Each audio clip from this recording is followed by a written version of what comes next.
Welcome to the Nerd Party. Scully, Yes? marry me. I love you and I like you. I love you and I like you. I love that woman. I love her more than sharks love blood. I love you. You don't.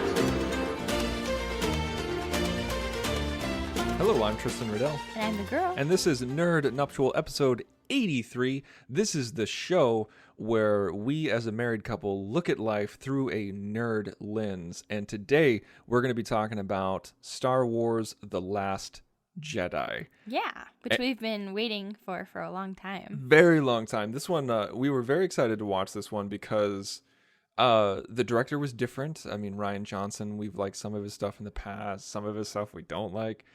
But he gives a very different feeling than J.J. Abrams does. Right, and we were ready for a new director. Yes. Yes. And we're huge Star Wars fans, as you know if you're a longtime listener.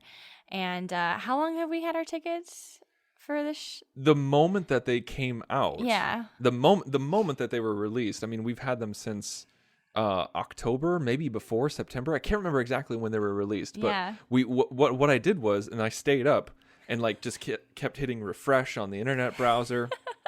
And I signed up for every single fan alert. Of course. And, like push notification to let me know. All my friends started saying, hey, go. It's on.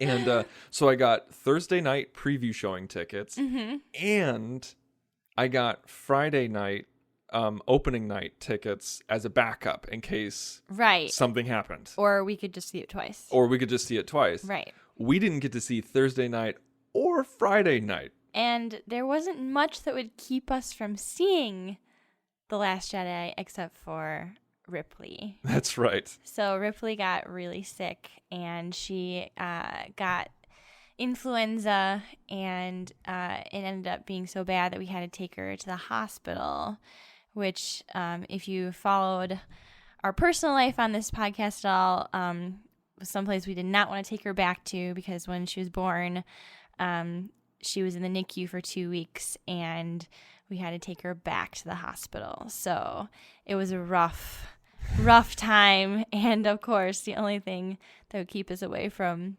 seeing Star Wars was Ripley being sick. Literally. Our baby being sick. Literally. Yeah. That was probably the only thing that would have kept us from going. Like, if I was sick, you were sick, we probably would have been like, We all toughed right, it out. let's tough it out. But poor baby was really sick. So she's doing better now. Yes. And, if you've contacted us all and said, thoughts and prayers, we really appreciate it. Because some of yeah. you, some of our listeners do follow us on social media. Yes, absolutely. And so they do, and a lot of you sent us emails and messages Yes, it was and very tweets nice. and everything like that. It was very, very much appreciated. So if you're listening now, we do thank you for keeping us in your thoughts and prayers. And it was, we like, as, of course, we were distraught because our baby was in the hospital. Yeah, it's very scary. But we knew she was going to be okay. Right. But in those, we had a quiet moment. We just kind of looked at each other and we're like, I don't think we're going to make the backup showing either. I don't think it's going to happen. It's kind of like in those moments, you have to find the humor. Yeah. Because there's not a lot when your kid is sick, and it's just the worst possible feeling when your kid is sick. You would love to take it away if you possibly could. But it was just funny because we were like, yeah, I don't think that's going to happen. It kind of took us back to like when I went into labor and I was like, oh man, we're going to miss the young Pope. The young Pope debuts this weekend. Come on, baby. Oh yeah, it's true. Like, that's the thing. You got to find the humor in it because, like we spent the night at the hospital twice. 2 nights in a row. We both slept in a chair. Yeah. And, And the night before we slept next to her crib on the floor, and it was just rough. It was very rough, but she's home. Yeah. She's doing well. She's doing good. And it was funny because as soon as she was home and we put her to bed, I got on my phone. I was like, okay, what can we see tomorrow? And But then, at the same time, we're like, okay, well, do we want to leave her alone? Not leave her alone. I mean, like, Give her pizza money. like give her pizza money. No, like her grandparents would be taking care of her and did take care of her. But like, I started going through, and at our theater, every single showing wasn't sold out, but all the decent seats were sold out. The ones we would want. Like, I don't want to, like, they were either split up or the front row. Right. I was like, I'm not going to do that. I'll wait. We'll prolong the podcast and move on. And so that's actually, we were going to talk about The Crown last week, and then like life got in the way, and then we're like, okay, we'll just release the episode later. But then all of this happened, and we're like, whoa, okay, so we're going to skip the episode of The Crown. But yeah, so like we finally found it in a neighboring town, right? And we're like, okay, we got decent seats, and we were and if you guys listened to our Justice League podcast a couple of weeks ago, you know that we're a little gun shy about going back to the theater, right? Because we almost got into a fist fight that time, but this time we were so exhausted and so tired and just happy to see the movie, right? That we were like going to see it before. Just some normalcy. We're just like, whatever happens, whatever the movie is like, or however the crowd is, doesn't matter. We're here and we're going to see it. And I think it really helped when we saw all these little kids going in and like sitting really close to us. We're like, okay, whatever happens. I'm just excited to see Star Wars on the big screen. And we actually had a kind of a funny audience because they were really into it. Mm-hmm. There was tons of little kids, so you could like hear hear the little kids throughout the whole audience, which was pretty funny. And they had quite a commentary going on. It's true. Like, they weren't horrible, but like towards the end, because it's a 2.5 hour movie. Yeah, it's a long movie for a kid. Like these kids were like, it was a PG-13 film, and these kids were not 13. No. And but like it's a 2.5 hour film, and like I think about like the hour 45-minute mark, these kids started walking up and down the aisles. They started going from parent to parent, cuddling, and just like they were bored. Right. Or like they got scared and they needed to be on the lap or whatever. But it was just kind of funny because we were like a year ago before Ripley, we would have been like so frustrated, which is an audience full of kids. But now we're just like, I think also after like what the traumatic week we've had of being at the hospital, everything like that, we're like, whatever happens, it's cool. It's cool. It's true. Yeah, I was thinking about that. I was like, some of the kids were talking a little bit, not all throughout. No. But just making comments here and there, and then like flailing their arms and like pointing to the screen and everything like that. And it's true. Like, if I didn't have a baby at home, I would have been annoyed. But now I'm just kind of like, look at these kids. But one thing happened where I started getting a little emotional. Where the, like Star Wars comes on like a long time ago in a galaxy far, far away, and then Star Wars, and then the crawl comes up, and the mom was reading the crawl to her kids because they couldn't read yet. Right. It got me. I started choking up a little bit because it made me think about my dad. Right. And how you were. Yeah. Yeah. It was like whenever we would watch Star Wars together, because watching Star Wars was a big part of my childhood with my dad. And he would read the crawl to me, and he would read the subtitles to me. Right. And I got transported back to that time. Yeah. And that immediately like just got me in the right mindset for this film, because I was just jazzed right away, because I was just like, I felt like a kid again for that brief second. Yeah. And if those kids weren't there, if those noisy kids, weren't there, I would have had a different mindset. I'm sure. Absolutely. Yeah. All right, so should we do like a spoiler-free review first? Yes. Okay. I think we've been getting into a groove with that, so let's just go ahead and, like, this is a spoiler-free review, and so, like, we'll let you know when we get into spoiler territory about specifics of the film, but let's just give first impressions. So, walking out of the theater, what did you think? I think that I had a good time. Mm-hmm. That was pretty much like my takeaway. I was like, I had a good time. There were moments where I laughed. Nothing super emotional about it. Just like happy to be seeing Star Wars and happy to like see Luke. That was a big part. And Rey again. Well, how about like what did you like going into it? What were you? Did you have high hopes for the movie? I don't think so. I think that since The Force Awakens, I've kind of separated myself a little bit. Like, I don't have these expectations that they're going to meet the original 3. Mm-hmm. So I think 4, 5, 6 are stand alone for me, and I don't compare them at all to 1, 2, 3 or this new, the new sequel trilogy. It doesn't. I think that that's like a healthy place though, because I can enjoy what the films give me, but it's not ever going to feel like the originals. Mm-hmm. Does that make sense? Yeah, I think that makes perfect sense. I think that like all I really wanted going in was Luke, because I felt, kind of like I obviously didn't get that in the last one, and I really love Rey, so I was hoping to get more of her, and that's pretty much all I really was looking for. I was like, like a good sci-fi film. That's it. So, I don't think I was blown away by any means. Like, I think there's a lot of flaws with this film, but I had a good time, and I'm not super disappointed. You know what? I'm at the same place. I love it when we disagree, because I think it makes for great commentary. It's a lot more fun. It's a lot more fun to argue back and forth. It is. Like, negative reviews are fun, but I kind of had the same thing. Like, going into it, The Force Awakens could never meet anybody's expectations. It was way too high, and myself included. I was expecting so much from this film. I wanted The Force Awakens to change my life, and it didn't, and that's okay, and nor should it have. Should it have?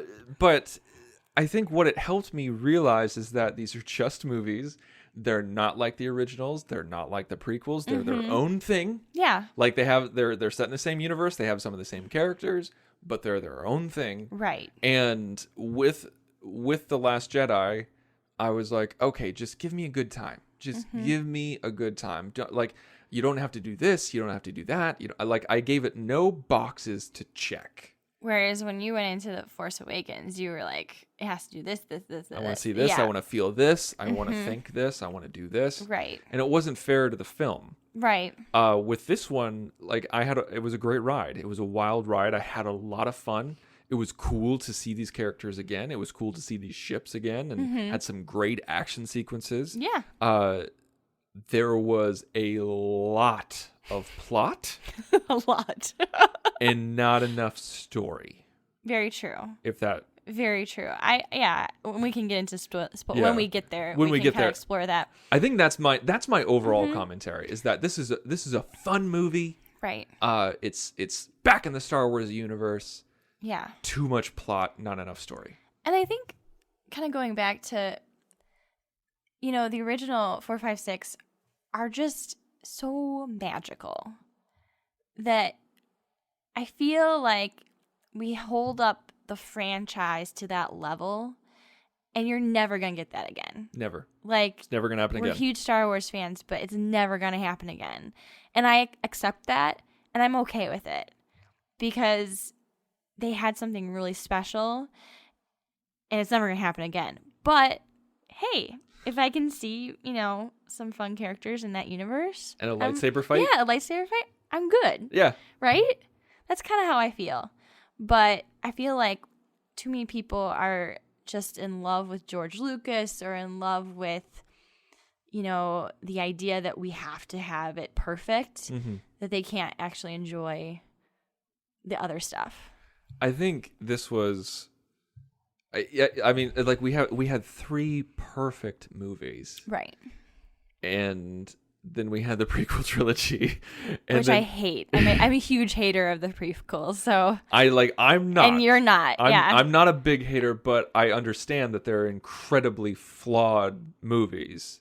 But you see them more as like, yeah, I can enjoy this universe. Yeah. In that way. I have a hard time even doing that with those. Well, I feel like the prequel trilogy has helped me with the sequel trilogy. Okay. Because if we went straight from the original trilogy to the sequel trilogy, I'd be like, this is weird. This doesn't feel right. This doesn't feel like the original trilogy. But because the prequel trilogy is so drastically different from the original trilogy, then I'm able to appreciate the sequel. I'm saying trilogy a lot. I'm able to appreciate these sequels, these new films, these new episodes a whole lot more because the prequels were just so far distant from what we got in the 70s and probably 80s. does it for me too because of how much I do hate the prequels. So like my hatred for the prequels makes me maybe appreciate this new sequel. Okay, so we had the trilogy. same destination, just different Yes, paths. exactly. Exactly. And we were talking about this in the car. We tried not to talk. We haven't talked about the movie. No, we have not. Which is what we always do. Right. We never talk about the movie on the way home. Mm-hmm. But we did started talking about the vibe, the feeling of it, and expectations. And we started talking about the prequel trilogy. Out of the prequel trilogy, the only one that I truly dislike, that I think is just a piece of trash movie, is Attack of the Clones. And Phantom Menace, I understand, is an incredibly flawed movie, but I love it because of nostalgia reasons. Like, I saw it when I was 12 or 13, and I was just totally enraptured by everything involving the movie. You know, like Darth Maul, the marketing, the toys, the books, you know, like everything. I was just I was in. Okay. And I was a pubescent boy, and I was Well, just you like, even okay. said you're like, the movie was inconsequential to Almost, yeah. all the stuff that came along with the rejuvenation of Star Wars at that time, right? It's true. I was a victim of the marketing machine that was Star Wars, the Phantom Menace. That was where my expectations died Okay. because I wanted so much for it to live up to the expectations of the original that when Phantom Menace came out, I just kind of wrote it off. I was like, nothing's going to be better. So now, like, through age and time, I'm able to appreciate this new, rejuvenation of the franchise because I got burned as a kid. You got jaded so young. Exactly. I was so jaded towards it.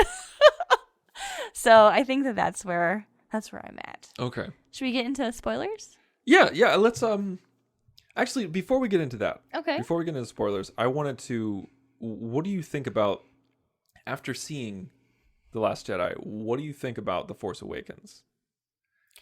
You mean how do I view it? Yeah, like Or in comparison? Actually, let me get a little bit more specific. So The Force Awakens, like when I walked out of Force Awakens, I was like, do I like it? Do I not? You know, what's going on in my head? Mm-hmm. But then I watched it again at home and I was like, okay, this is pretty good. Like, now that my expectations have died down, this is okay.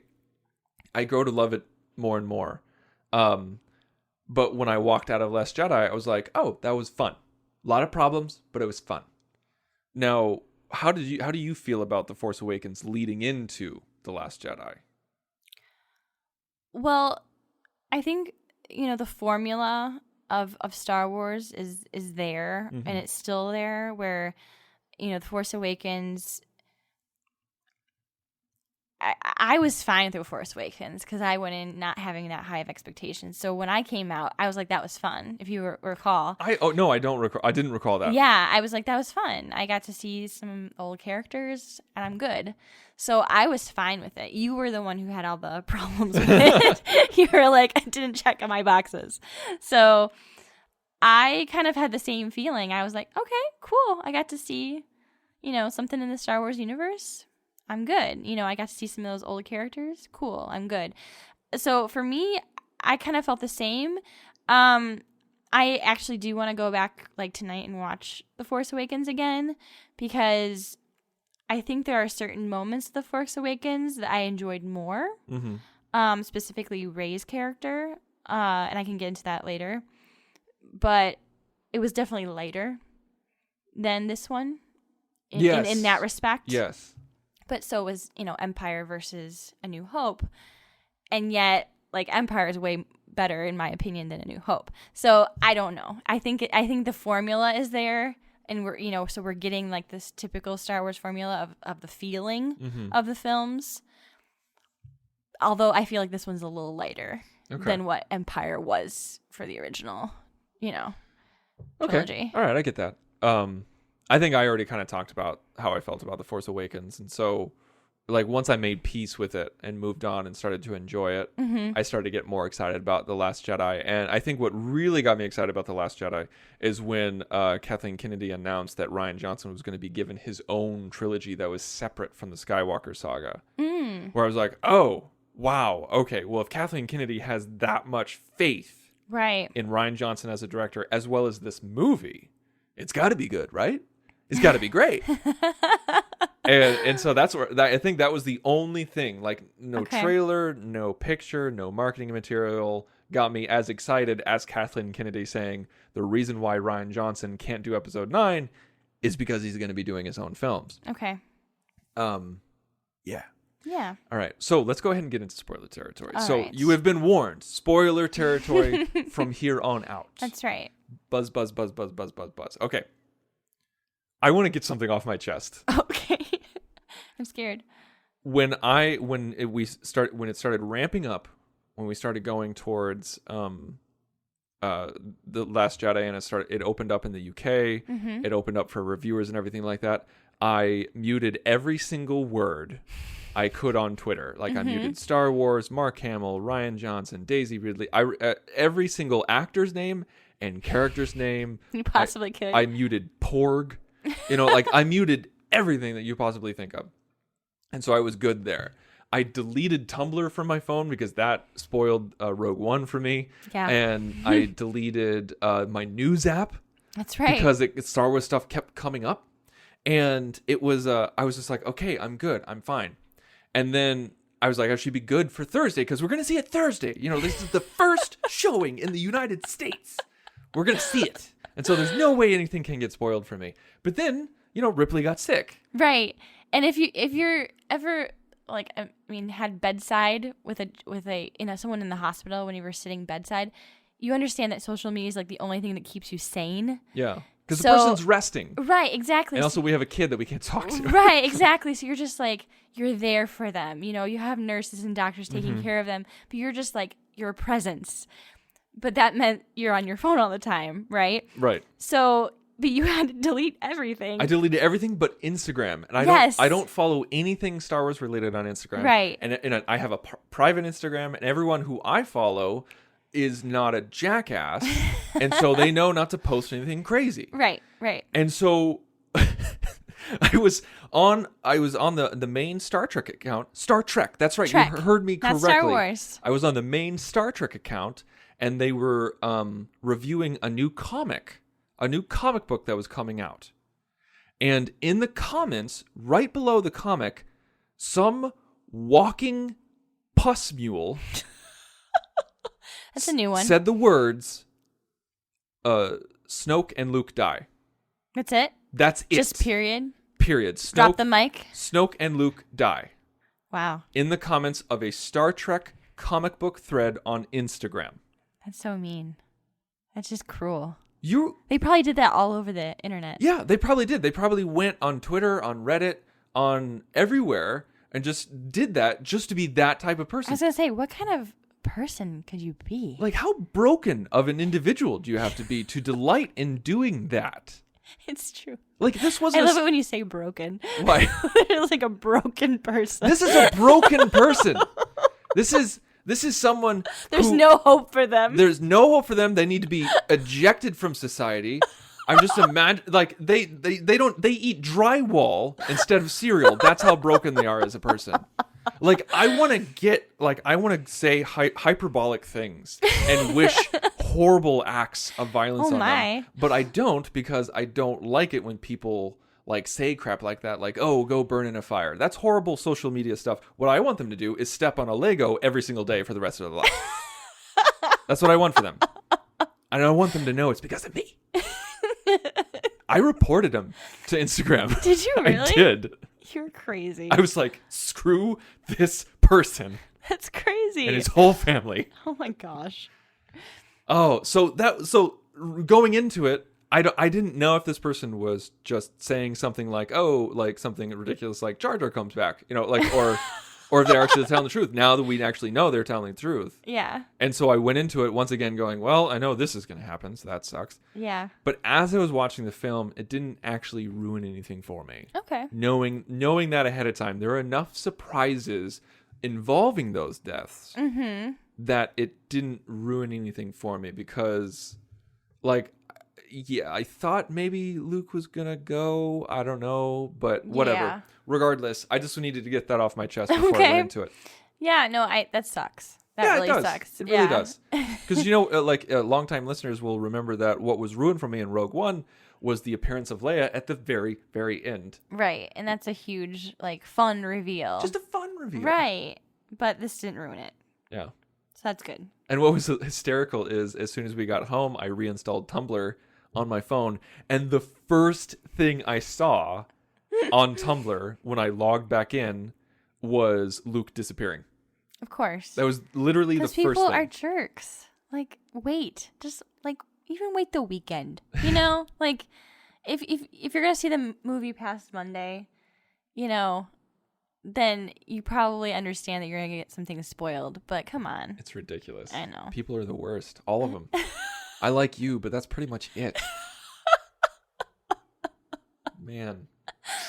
Oh. Okay, so we talked about how this was a fun ride, a wild ride. Yeah, it was fun.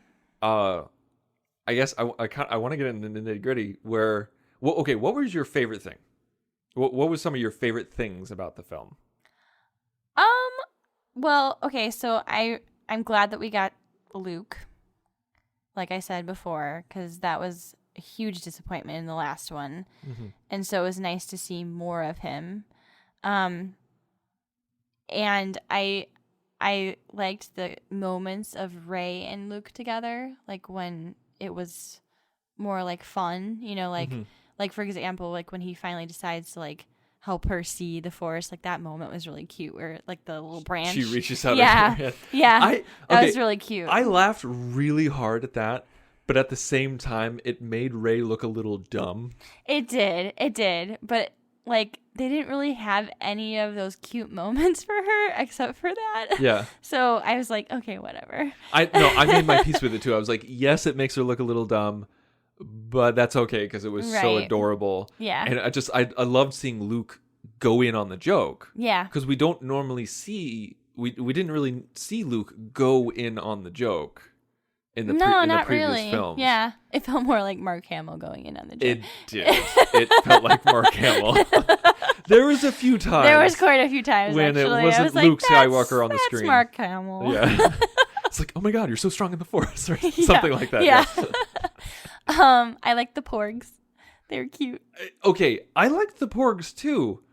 I would have liked them more if the marketing machine didn't ramp them up. Yeah, I think that we could calm down that a little bit. I mean, they're cute, but they're not like Ewok cute. They weren't integral to any kind of plot like the Ewoks. And they're just cute. They're just they these just cute live, little They things. just live on the little island. Yeah. Yeah. There you go. Yeah. It was weird. It was weird. I was expecting them to be like sentient, or like I was expecting them to talk like the Ewoks or something like that. Oh, thank God they didn't though. Oh, thank God they didn't. Yeah, but because like there was all this Porg madness, this mania going on social media and in the news and in merchandise. Yeah. So, okay. All right. Calm down. Cool. Yeah. But they're cute. I liked it that they, Chewie took some on the ride, After he ate one. I know. I was like, oh. That was That pretty was pretty adorable. When the one was just like quivering its lip, like, what? Exactly.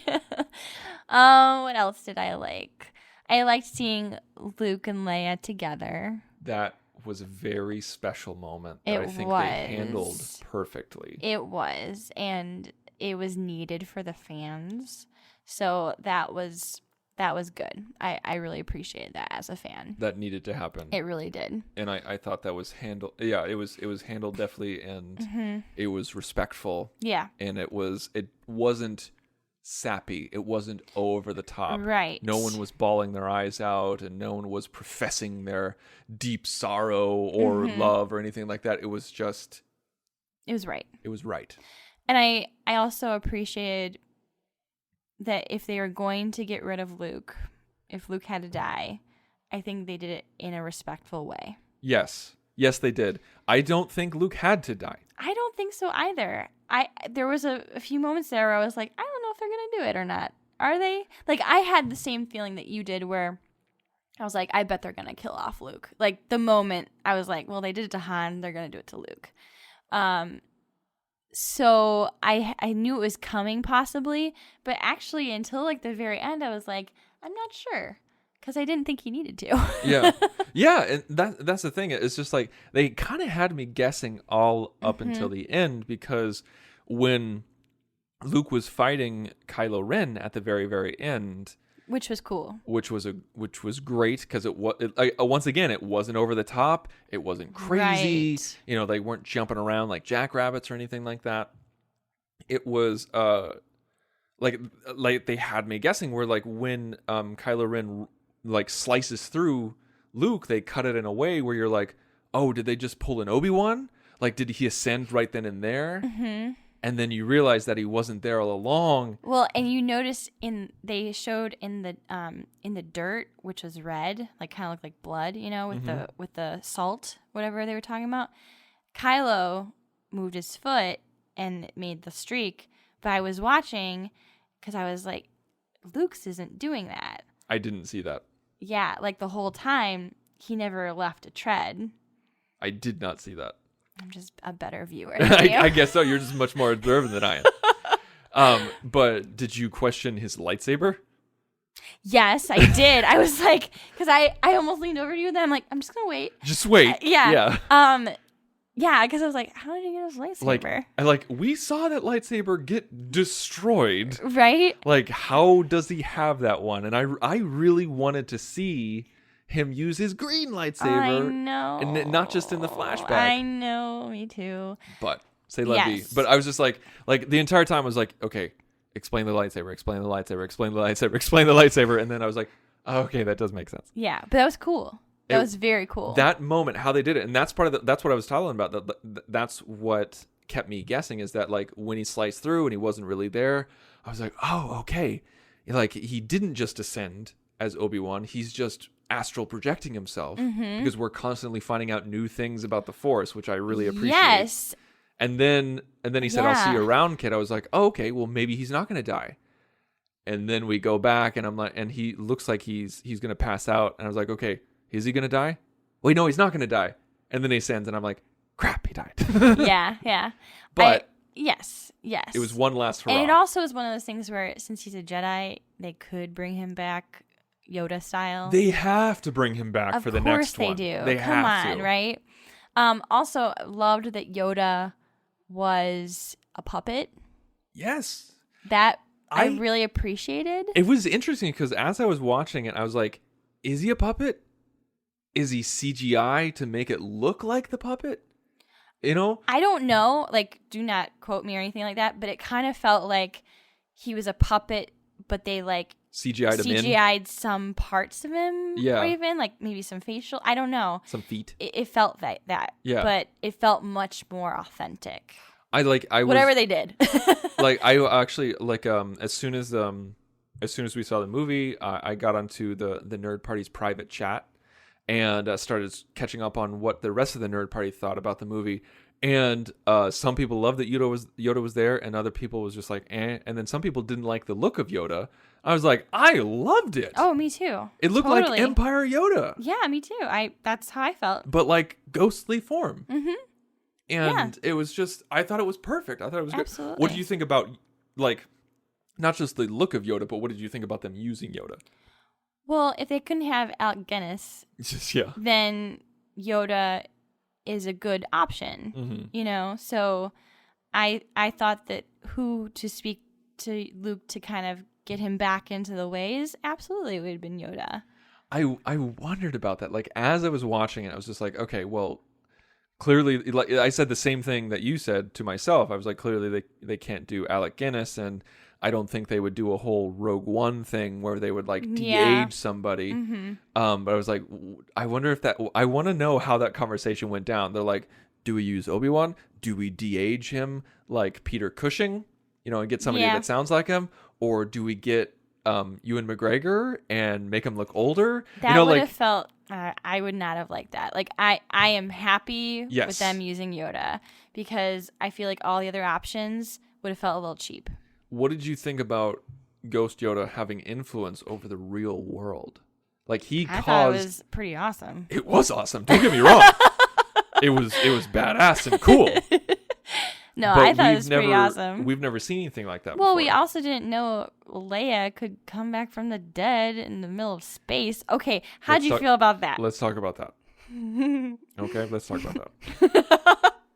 From day one, when they announced the sequel trilogy, one thing that I wanted to see before Episode 9 was over, before, like, obviously we're on Episode 8, but you know what I'm saying? Before this new sequel trilogy was over, I wanted to see Leia use her Force powers. Yes. Because we never knew if Leia had Force powers. We just knew that she had a connection to Luke. a connection, and she was intuitive. She could read things. And so Yoda talked about how there was another. Mm-hmm. So if Yoda thought that there was another, speaking of Leia, then obviously she had potential. Right. Now, I don't think she had any interest in pursuing it, but I wanted to see something. I wanted to see an emotional reaction. I think one thing that I was quoted as saying,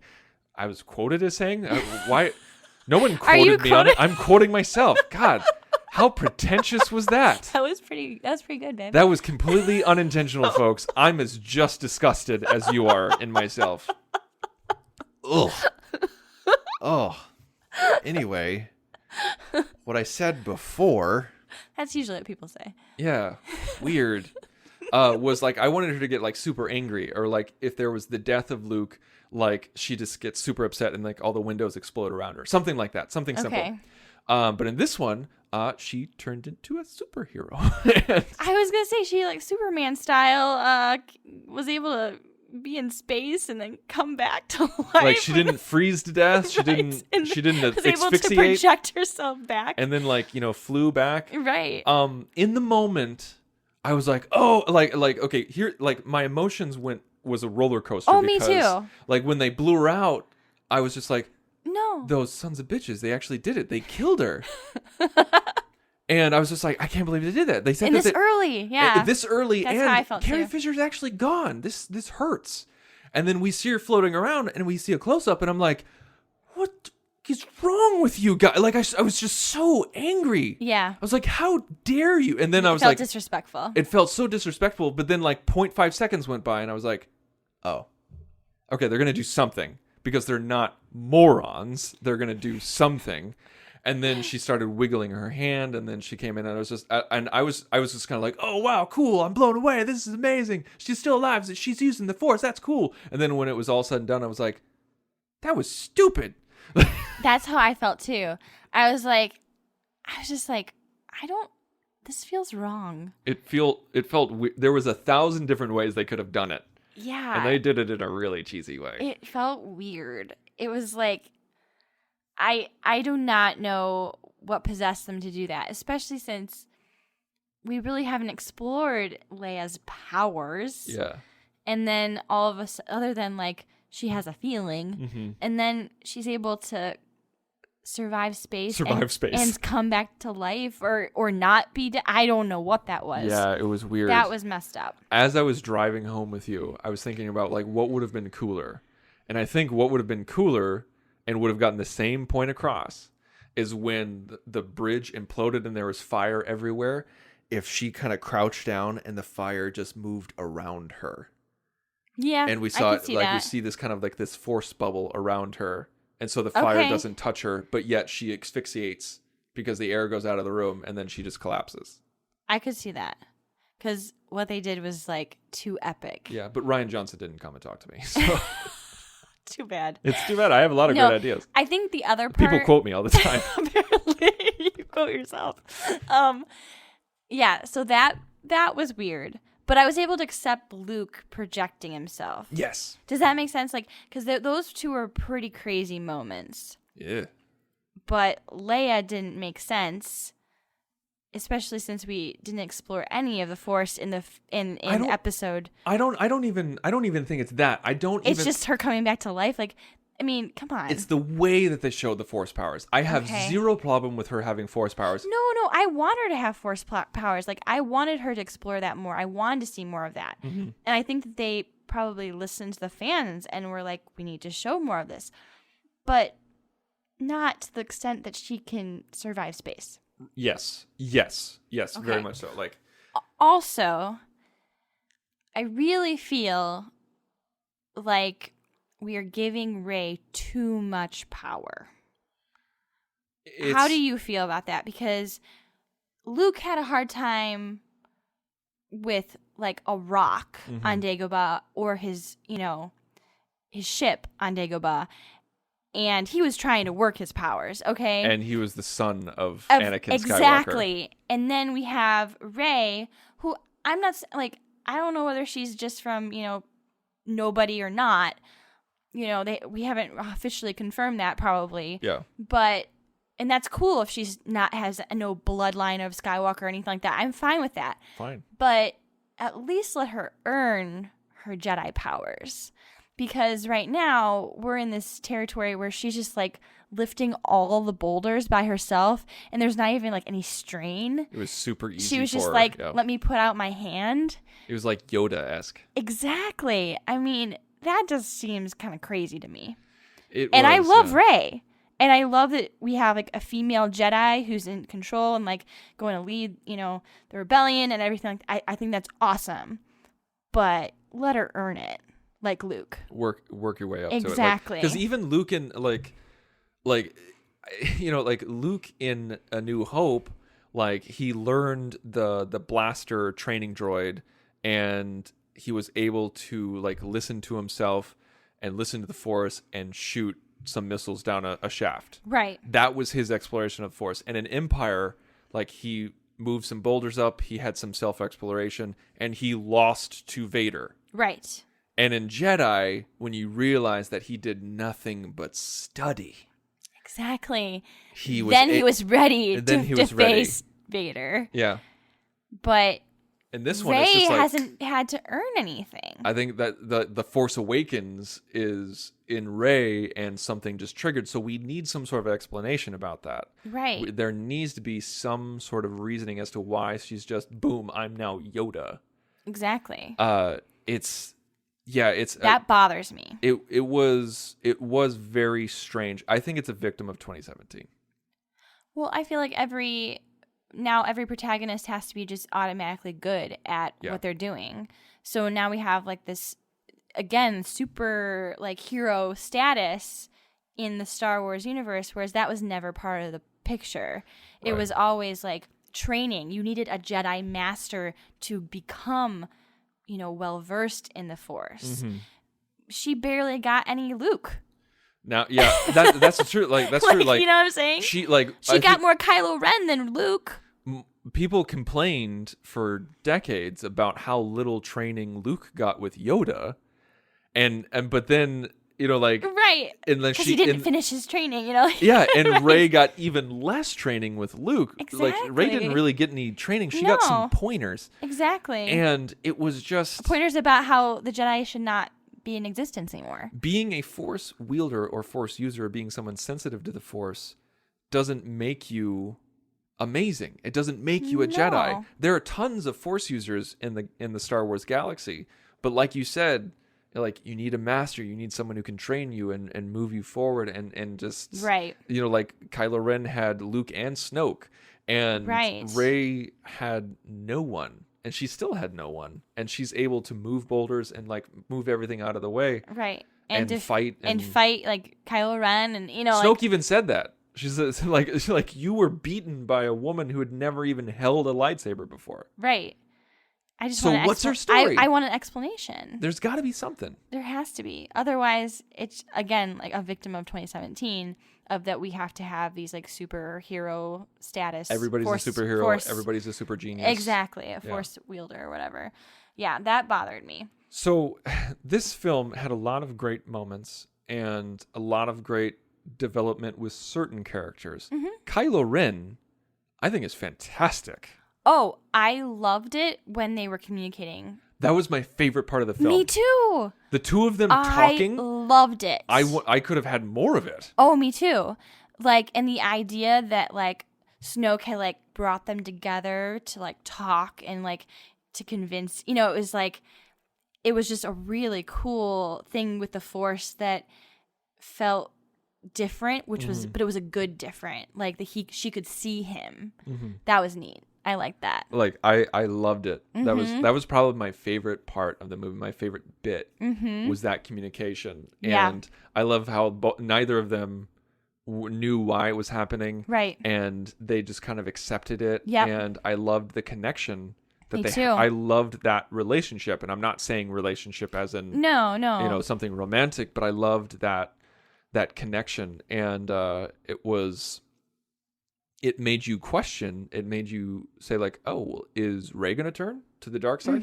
Is Kylo going to turn to the light side?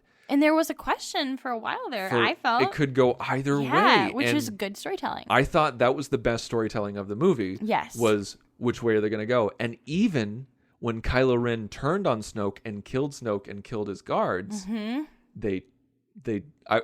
was thinking, I was just like, that was too easy. Yes. That was too fast. There's no way he's just going to be like, okay, I'm going to join the rebels now. No way. I'm going to be super pissed if they do that, and they didn't. Yes. And that was very smart. Yes, I appreciate that. He pulled the whole Vader thing. He just said, he's like, okay, cool. Like, let's let everything die. Yes. Let's let everything. And like for a moment, I was kind of like, let's do that. But then I was on board with him. Like I was just kind of like, let the Resistance die. Let the First Order die. Just move on from Snoke. Move on from Luke, and just go off and do your own thing. But then when he said, "Rule the galaxy," right, just like of Vader, course. That's when I'm just kind of like, oh, well, damn. You lost me, Kylo. Well, because we saw his humanity, and we kind of liked Rey and he together. Yeah, I mean, thought they were a great team. Yeah, I liked it. I was kind of like, I kind of want to see that. But then, like you said, we still knew that there was, darkness. There was still evil in his heart. And then we're like, okay. Relationship and subplot that I did not like was the Finn Rose. The whole storyline was pointless.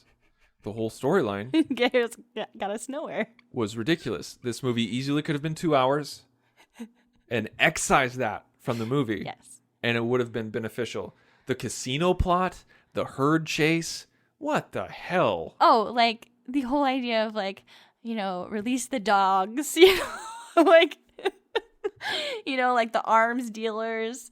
It was like, okay, whatever Benicio you del need Toro's to. character. Yeah, what was that? It was just pointless. It was pointless. And then at the end, we pull a whole "I love you" thing. What the hell was that? That was really... I was so pissed. I was so pissed. You and I looked at each other. And I wanted Finn to go straight into that thing. So did I. And I was like, what are you doing, Rose? I was pissed at Rose. And then when she threw out that love line, I was like, are you kidding me? I was so pissed. Love is quantifiable. Oh my Sarah. God. You gotta shut up. I freaking hate that. Stop it. Stop it. But that's exactly where I go back to. I know. It was such an eye roll. You and I both looked at each other in the theater where to make matters worse, she said one of the most ridiculous, she said that ridiculous line. Not only did she save Finn when he didn't need saving. No. He was doing something for a purpose. And she could have killed him. Yes. And averted him, from doing the right thing. Right. And she gives the whole we don't kill what we hate, we save what we love. And I'm like, oh God. Oh, it was disgusting. Oh, did you read that on a Little Justice t-shirt? Oh, jeez. But yeah, that's the thing. Like as Finn was going towards the gun, I was like, oh, good. There was a purpose to his character in this movie. There could have been some growth. Like he said, he's Right. like, this is what maybe this is what he's meant to do. He's like, Right. he, he is a traitor to the First Order in order to save the Resistance. And this is him saving the Resistance. Exactly. And I also felt like, okay, I thought Rose was a fine character, but she basically was Rey's character. Does that make sense? Only not Rey. She was like the fill-in Rey. Because Rey can't be in two places at exactly, once. and Rey needs to be more serious now. Yeah. So it was like, okay, just you don't always have to have that dynamic in this movie. Like, just put Finn and Poe together. Yeah. Okay, Okay, think about this. This is what this is one thing that really bothers me is that you look at A New Hope, and you kind of have two storylines going on at the same time. You have like the droid storyline, and then you have them looking for the droids, and then the droids hook up with Luke, and then they hook up with Han, and then Han hooks up with Leia, Right. and then it's all kind of sequential, and that's all one linear thing. But you have the bad guys chasing them throughout the entire thing. Right. Then you have Empire, and you have Han and Leia's storyline, and then you have Luke and Yoda's storyline. Right. And then they meet up, and then there's a big battle. And then in Jedi, it gets bigger. Right. Okay, you have Luke's storyline again, but then you have Han and Leia on Endor, and then they split up for a little bit, come back, Right. and then you have the big battle at the end with 3 different storylines. Right. 3 battles going on. This movie had 3 storylines going on all throughout. Yes. This was a very messy film. It was. This was a messy Star Wars film. Yes. And that's very hard to do because Star Wars, by its very nature, is messy and all over the place. Multiple planets, multiple ships, Right. multiple things going on. Right. You have to be like a 5-year-old's finger painting kind of messy. In order to achieve this in the Star Wars universe.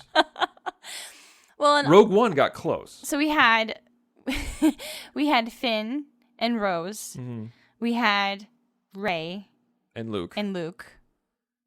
Yeah, and then we had the bad guys. the bad guys, and then I guess, and then we had Poe and Leia and Laura Dern. yeah, whatever her name was. Hologram. I don't know. Who knows? Okay, so it was too many, way too many. Way too many. And that's the thing is that like if you excised the pointless Finn and Rose stuff, Because they didn't get to achieve anything they were meant to do. they made things worse. Lots of innocent lives were lost because Poe and Finn achieved mutiny. Yeah. Yeah. You're right. They should be court-martialed within the Resistance. Absolutely. Like all the stuff that Poe was doing, I was like, Leia, put him in the brig. Yeah. Like, are you kidding me?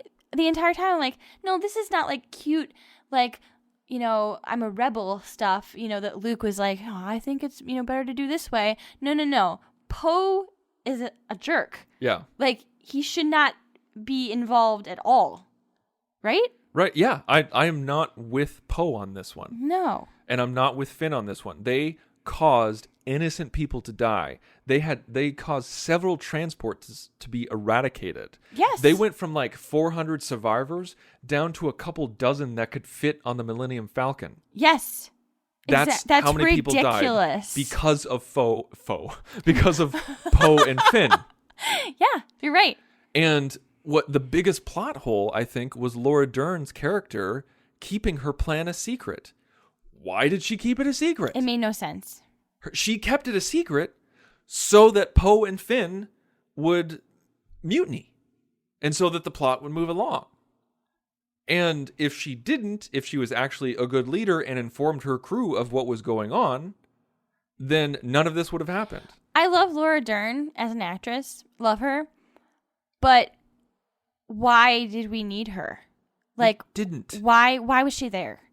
Like, the whole time it was like, why do we need this Leia replacement Stand-in. that's not good at, is not as good as Leia? Like, I don't understand this. We had a Leia stand-in and we had a Rey stand-in. Mm-hmm. And it was just to get more storylines going. Remove that stuff and you could have had better character focus on Rey as well as Leia. Mm-hmm. And you would have had a shorter movie. Mm-hmm. There you go. Yeah. What happened there? What's going on? I don't know. It was weird. Yeah, Benicio del Toro's character, why the hell was he there? And like people thought that he was going to be like Ezra, like from the Rebels cartoon, and Oh, that's too bad. and then at the moment he was there, I was just like, oh, he's not going to be Ezra. And yeah, it's just it was so messy. The plot didn't make sense in certain areas, and I did like the ticking time bomb scenario. Like I liked the clock, like the clock was winding down. It was just like they're running out of fuel. we gotta get Oh, going. yeah, I get that. We gotta do this. Yeah, we gotta do that. That helps progress the plot Yeah. to a certain degree. So instead of them leaving the ship and going to some random casino, and that I feel like they were trying to make some sort of political statement. I'm not quite sure. Yeah, I don't know what they were trying to do there. Or some sort of classism statement. Yeah. Again, not sure, didn't care. Instead of doing that, why didn't they spend more time on them infiltrating the dreadnought? Like, Right, just have Finn and Rose and Poe infiltrate the dreadnought against Laura Dern's orders, and then, you know, somehow make it all worthwhile. I don't know, right? like, make them well, not it would traitors. it would have felt more, you know, like they're, you know, like we're going on the Death Star and trying to get Princess Leia. It would have felt much more like that than what it was. It had no payoff whatsoever. It had negative payoff. Negative. Innocent lives. And Finn wasn't developed. No. And Poe just was a jackass. Yeah. And people died. Yeah, absolutely. Lots of people died. Exactly. And I feel like no one's caring about that. So, okay, moving on. The only emotional part that I thought was they did really well was when Rose's sister died. Mm-hmm. Like, I felt that. This movie had I a liked that. great intro. Yeah, it was very good. This was really cool. Like, before we got to Luke Yeah. and Rey, that intro, that battle With the bombers. with the bombers. Oh, yeah, and that was with, great. With the First Order and them trying to escape and Poe saying, no, let's do this. Let's finish this. That was great. That was a right. cool hook. But that should have been the last of his rebellion against Leia. Yes. In, Correct. In, you know, the admirals, you know, that should have been it. That should have been like okay, that was your one. Now fall in line. Yeah. Do you know what I'm saying? Like, I don't know. Yeah, I don't know. I don't know if I would go that far, but he definitely shouldn't have taken it any further. Right. Because Leia had a fantastic point. She smacks him and says, "You're demoted." Like, yes, they defeated a dreadnought, but they lost all of their bombers. Lines, right? And you could see like she was broken up about it. And yeah. And then at the end, she kind of passes the torch to Poe. Mm-hmm. Like, they're trying to tell us, like, Poe is kind of the leader now. That's BS. That's not smart. That's not smart at all. No. This guy cost lives. Exactly. This guy's a mutineer. Can we talk about when I went to go pee? Yes. Okay, so I had to pee because this was a 2.5 hour movie. And it was right when Rose and Finn got on the dogs, or the horses. Yes. The pig dogs. Which is actually where I wanted to pee, but I decided to stay because I would fill you in. Well, it turns out that point was pointless, so I just didn't even tell you what happened. I didn't even ask because they were still they were still in the middle of the chase. Yeah, like I left to go pee, came back, and nothing changed. I was like, oh great, I chose the perfect time to pee. Yeah. And then you get up I and go and pee. I come back and you're like, holy crap, you missed a lot. And you're rattling off all these things, and people are in different costumes on the screen, and we're in a different location. And Rey is with Kylo Ren on the ship, and Poe and Rose are in costumes for the First Order, and I'm like, what is going on? The moment you left, Rey took. Oh yeah, that's right. Yeah, the moment you left, Rey took an escape pod, flew into Kylo's ship. Kylo put her in handcuffs and then walked away. And then Finn and Rose and Benicio del Toro snuck onto the ship. Yes. Got costumes and started walking around. And on top of that, Poe cut the mutiny. Did the mutiny and took away and kicked the vice admiral off the bridge. I was like, I swear I was only gone for 3 to 5 minutes tops. Oh, you weren't even not gone, even that, not right? Even 3 minutes. Okay, you were really quick. I was. I was like, what the heck? Worst time. That was when not worth it. All 3 storylines were converging. Of course. That's the time you chose. Of course. So, what did you think about Luke? I felt bad that we didn't see more of Luke taking charge. He was just this modeling Luke. Mm-hmm. And, woe is me, bad things happened. And I'm just going to hang out around this island and wander around, get the weird milk alien from juice. the alien juice from the teat. That was disgusting. And just kind of mess with Rey. It made no sense. It honestly, though, they set the tone when they picked right back up where they left off with Rey and Luke, and he tosses the lightsaber away. I laughed really hard at that. I loved that because it completely subverted expectations. It did. And I was totally just like with Luke throwing the lightsaber behind him, I was like, okay, Rian Johnson, I see what you're saying. Yes. We have no idea what's going to happen. Which I appreciated. Because I think every fan had an idea of how that would have gone down. How that training was going to go and what it was going to look like. Yeah. But that being said, kind of would have liked it. Yeah. Because I wanted to see Master Luke. I wanted to see Master Luke, yes, who was taught by Yoda, taught by Obi-Wan. And that payoff of Rey learning from Master Luke. And then justifying Rey's abilities a little bit more. Exactly. Really liked the cave sequence for Rey with the mirror. I thought that was cool. Did you? Why? I thought it was a cool idea, but then there was no payoff. Yeah, there was no payoff. I was like, okay, cool. We're in the cave, and like Empire. This is cool, like Empire. And then she sees herself like Empire. And then it was like, okay, but that wasn't what she was looking for. It would have been nice to have had that answered. I feel like her parents. All that I can think of is that, like, in the cave in Empire, he defeats Vader. The faceplate pops off, and it's Luke's face. Right. That's the foreshadow of, oh, Vader's my father. Like, that's my ancestry. They were playing off of that, and then we see two shadowy figures, and we're like, oh, we're gonna find out who her parents are. And then she just sees herself. Echoes of Empire, but what's it trying to say? I think it's trying to say one of two things. One thing, it doesn't matter who her parents are. Right. She's a force wielder. She doesn't need to be Obi-Wan's granddaughter. She doesn't need to be Luke's daughter. She doesn't need to be Han's love child, whatever. It's like she doesn't need to be a part of this holy bloodline. She's just herself. Or they just don't know what to do with her. Or like that's the third one. Because this film very much shows that I don't think they know where they're going. I don't think so. But the other one, what else I was going to say was maybe she's like Anakin, where she was born of the Force. She has no parents. Maybe. Like where Shmi Skywalker said, like Anakin has no father. That's true. So maybe that they took that a step further. Maybe. Maybe that's why she's so powerful, is because she is the embodiment of the Force, even more powerful than Anakin. Well, that'd be freaking sweet, except for I don't think they're that smart. Because they haven't called us. They haven't called us. I know. I've reached out to them several times. But yeah, this movie was very messy. It showed that they don't really know where they're going to go. Oh, one big thing. I know we're going long, but one big thing. It's Star Wars. We can go as long as we want. Maybe I'm complaining too much. I wonder if people are like, do they like the movie? Do they like this movie? Because I did. I enjoyed it. Yeah, it's fun. But this is something that I felt with The Force Awakens, where I was so confused. I was like, what's the state of the galaxy right now? Like, what's the First Order? How big are they? What's going on? And why are they called the Resistance if they're backed by the Republic?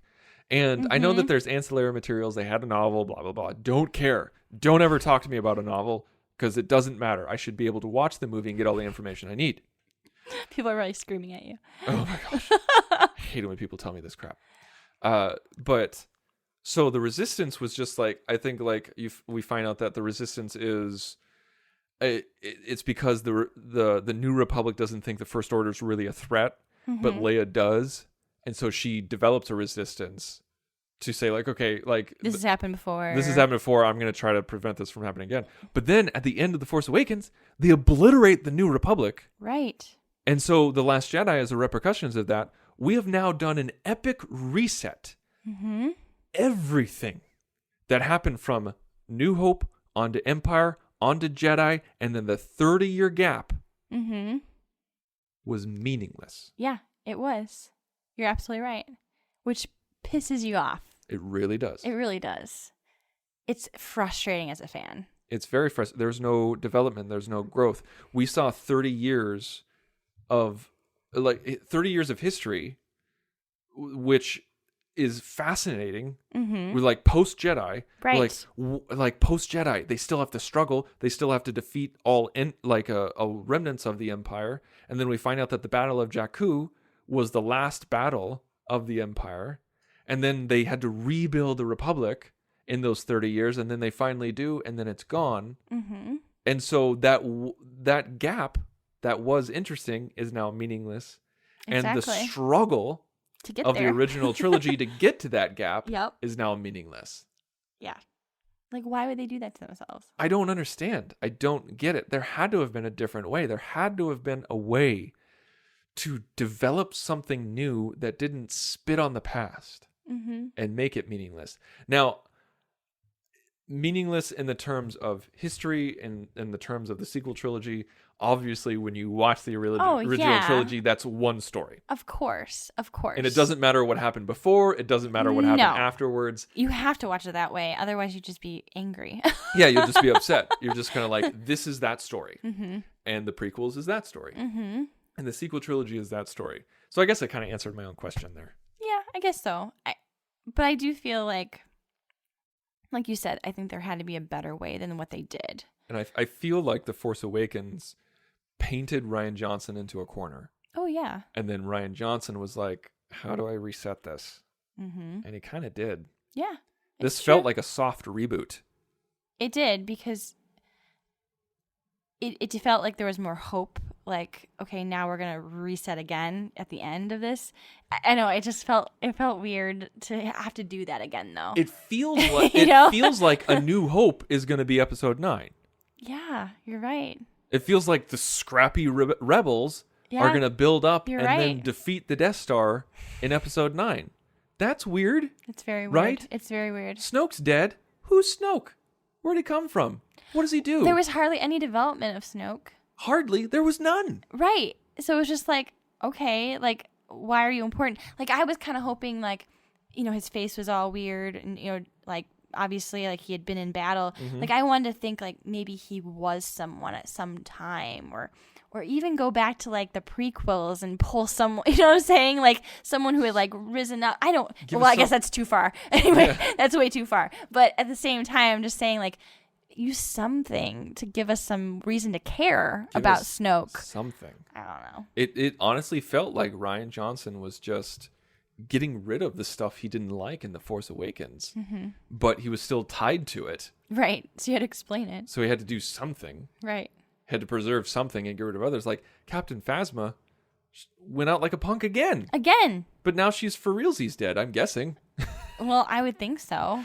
Because we had complained about how they didn't really utilize her in The Force Awakens, and now, like, again, they use her even less. Like, come on.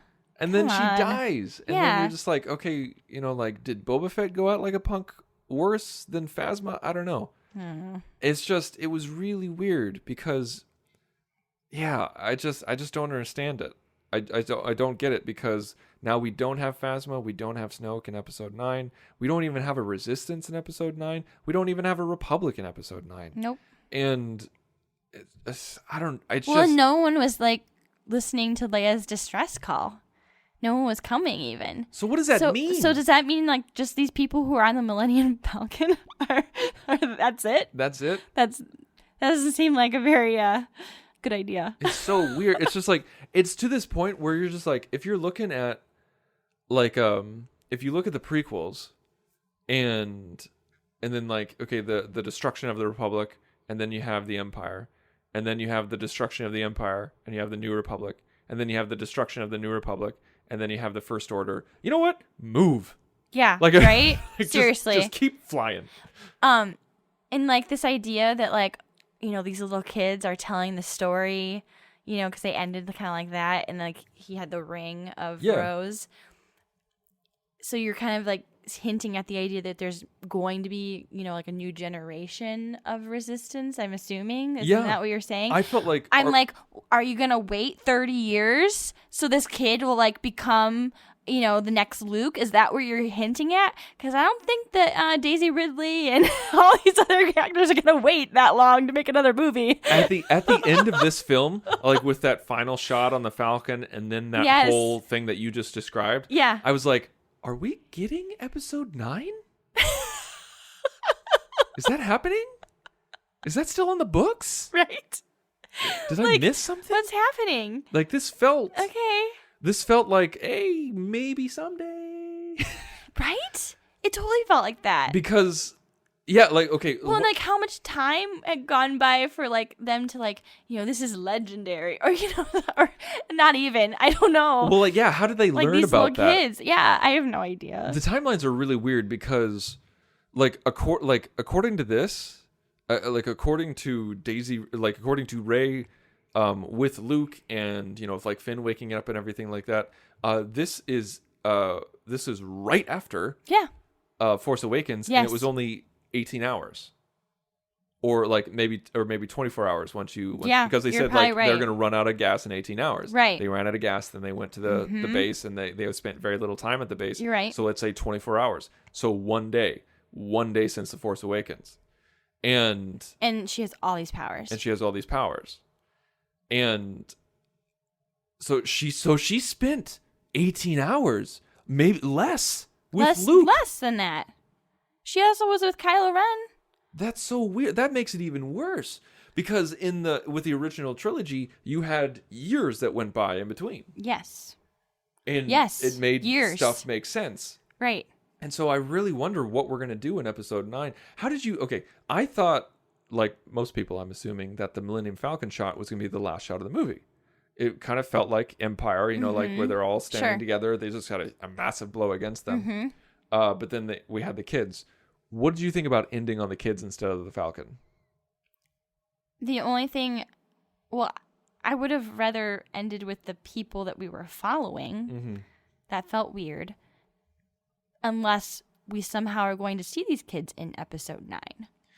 I don't. Yeah, and I highly doubt it. I highly doubt it. And did you notice that when the kid grabbed the broom, he used it with the Force? I thought that was fun. That was fun. So does that mean maybe more people are able to have the Force? No, I don't. What does that mean? I think what that means is that this was one of the biggest blows in Star Wars history. This was the Republic was decimated in The Force Awakens. Mm-hmm. This is 18 hours later. This is 24 hours later. And the Resistance was decimated. Mm-hmm. And so it's just hit after hit after hit. And so the win was, it's okay. It's, this is all happened before. It's going to happen again. Like Battlestar Galactica, like this. And I think that's what they were trying to say, is that there are people out there. There are Force users out there. There are people who will be who are downtrodden, who will be inspired by the Resistance to rise up. But we already did that. Right.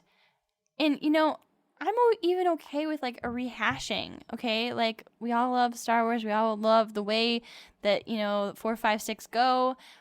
But at least attempt to do a similar formula if you're going to do that, or do it well. I don't know.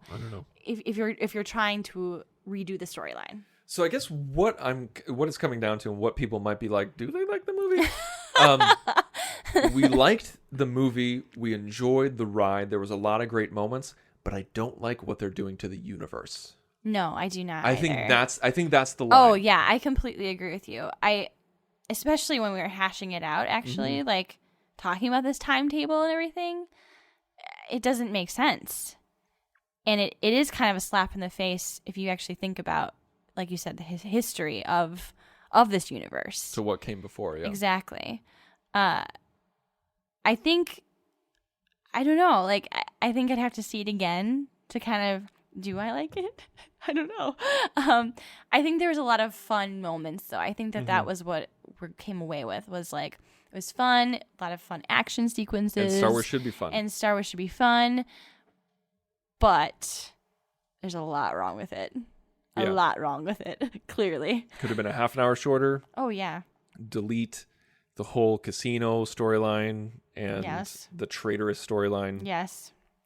And give us a win. Give Yeah, the universe right? a win. Give the rebels a win. Yeah. Yeah, You know? seriously. It's rough. All right. Well, we've been going on for a long time. It's been an hour and 13 minutes on this Oh my podcast. So gosh. we thank you guys so much for listening. Just go to thenerdparty.com for all of our previous episodes and all of our other shows, as well as how you can find us on Facebook and Twitter and Instagram and everything like that. Again, that's thenerdparty.com. I love you. I know. Scully, Yes? marry me. I love you and I like you. I love you and I like you. I love that woman. I love her more than sharks love blood. I love you. You don't.